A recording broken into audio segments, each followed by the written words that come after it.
Hey guys, welcome back to my channel, The Math Pad, and today we're going to begin with some AS Paper 1 questions for coordinate geometry. The topic we'll be touching upon is equations of straight line. So if we look at the first question, it says find the equation of a line with gradient -2 that passes through the point 7, -3, giving your answer in the form y equals to mx plus c. So first thing we need to be familiar with is that the y equals to mx plus c form is called the slope intercept form. The reason why it's called the slope intercept form is the m over here represents the slope and the c represents the y-intercept.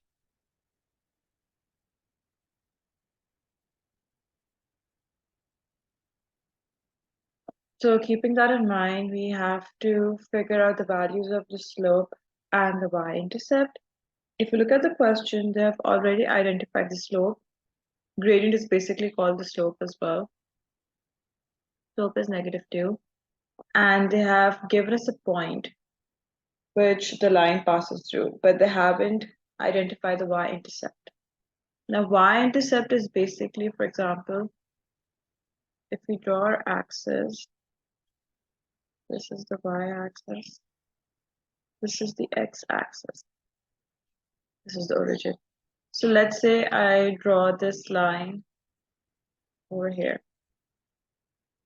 So this point, the point through which the line is passing to y-axis, this is your y-intercept. And this point through which the line is passing at the x-axis, this is the x-intercept. So on the x-intercept, your y value is always 0, and on the y-intercept, your x value will always be 0. So keeping that in mind, we use the equation y equals to mx plus c. We know that m is -2, so let's replace m with -2. So now it's y equals to -2x plus c. And now we have to figure out what the value of c is. So since we already have a point 7, -3, let's just plot that in the equation. Now coordinate is an ordered pair where your first value is always the x value and the second value is always the y value. So keeping that in mind, y becomes -3, -2 times 7 plus c. -3 equals to -14 plus c. We take the -14 to the other side because we want to isolate c and find its value. So when we take -14 to the other side, it will become +14. And -3 plus 14, 11. So our c value is 11, which means the equation will be y equals to -2x plus 11. This will be your final answer. Then if you look at question number 2, it's saying find the equation of a line that passes at point -2, 3 and 3, 7, and then give your answer in the form of ax plus by plus c equals to 0. So now this is a different format. First one was the slope intercept form. This is the standard form. So what we're going to do is we're going to first find the slope. So to find the slope, the formula for slope is y2 minus y1 over x2 minus x1, which in other words is change in y divided by change in x. So the y2, y1, the x2, y1s are going to be taken from the coordinates that we have over here. Let's say the first ordered pair is x1, y1, and the second one is x2, y2. There is no like fixed pattern for this. You can call the first coordinate x2, y2 as well, and the second one x1, y1 as well. But you have to make sure that the first number is x and the second number is y. That is fixed. So keeping that in mind, 7 minus 3 over 3 minus negative 2, which gives us 4 over 5. That's a gradient. Now, if we rewrite this, if we use the slope intercept form actually first to convert it into this format, so y equals to 4 over 5 x plus c, using the y equals to mx plus c form, we convert it into this format. So once again, we're going to repeat the same step. Now we have 2 points in this case, so we can pick either of these 2 points to substitute in this equation and find the value of c. So if you pick the first one, 3 equals to 4 over 5 times negative 2 plus c. 3 equals to negative 8 over 5 plus c. So let's move the fraction to the other side. 3 plus 8 over 5 equals to c. 15 plus 8 over 5, which becomes 23 over 5 equals to c. Yeah, that's a c value, which means our equation now is y equals to 4 over 5x plus 23 over 5. Just gonna highlight this over here. Now we're going to convert this into standard form. So what I'm going to do is I'm going to multiply 5 with all of the terms. So 5 times y equals to 5 times 4 over 5x plus 5 times 23 by 5. So that gives us 5y equals to 4x plus 23. And then I'm going to bring all of the terms on one side. So negative 4x plus 5y minus 23 equals to 0. That is your final answer. As you can see, it's in the same format as the format given in the question. Question 3, it says find the equation of a line parallel to y equals to 2x plus 3 passing through the point 312. So when we talk about parallel lines, you need to remember that if 2 lines are parallel, let's call this line 1, let's call this line 2. Gradient of line 1 is equal to gradient of line 2. This is fixed in parallel lines. So if 2 lines are parallel, their gradient will always be parallel. So if we look at the question again, they have given us this equation and they're saying that we have to find a line that is parallel to this line, but is passing through the point 312, which means we can automatically take the gradient from this line, which means if M1 is 2, M2 will also be 2.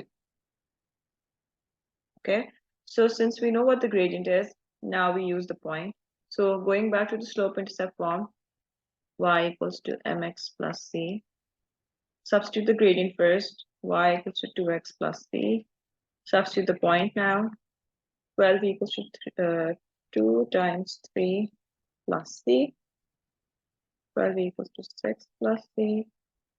12 minus 6 equals to c, and 6 is your y-intercept, which means the equation will be y equals to 2x plus 6. As you can see, both the equations have the same gradient because they're parallel to each other, but the only difference is their y-intercept.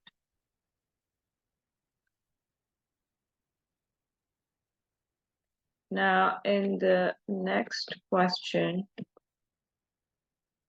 it's asking us to find the equation of the line that is passing through these 2 points and given in the slope-intercept form. So the steps are going to be the same. We find the gradient first. 2 minus 4 over 9 minus 3, which is negative 2 over 6, which is basically negative 1 over 3. So y equals to negative 1 over 3x plus c. Now we're going to substitute either of these points in the equation. Let's pick the first one. 4 equals to negative 1 over 3 times 3 plus c. 4 equals to negative 1 plus c. 4 plus 1 equals to c, which is 5. So equation is y equals to negative 1 over 3x plus 5. That is your answer for part A. Then it says, write on the gradient of a line perpendicular to L. So now, okay, when we talk about perpendicular lines, if two lines are perpendicular, the angle they make at their intersection is 90 degrees. This is L1, this is L2. So when two lines are perpendicular, the condition for the gradient is that M1 times M2 will always equal to negative 1. Okay, so M1 times M2 will always equal to negative 1.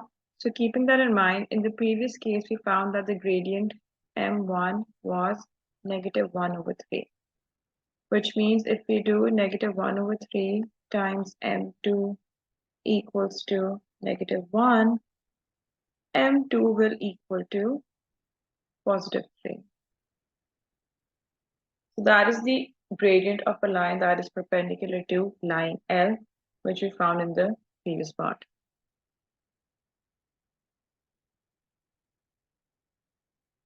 Question number 5 says the gradient, the coordinates of the ends of the diameter of the circle are negative 3 and 5, and 3, negative 3. Find the length of the diameter. So in this case, we're talking about distance.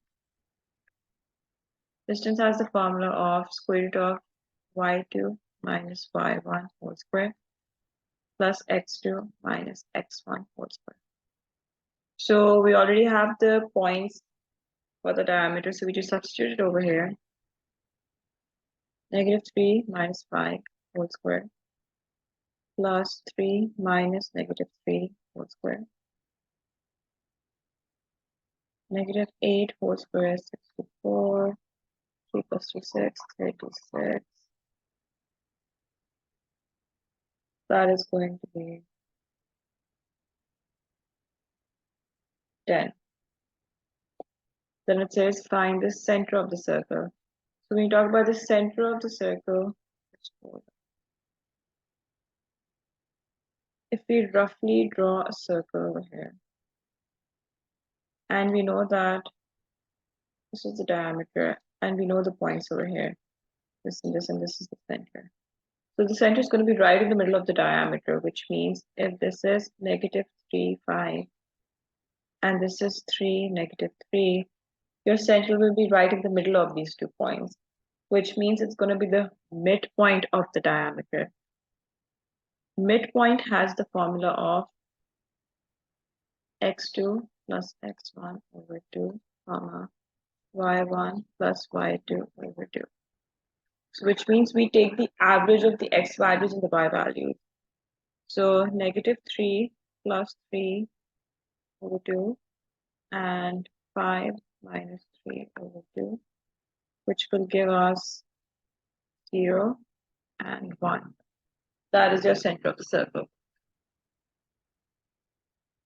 If you have any questions about any of these questions so far, let me know in the comments below.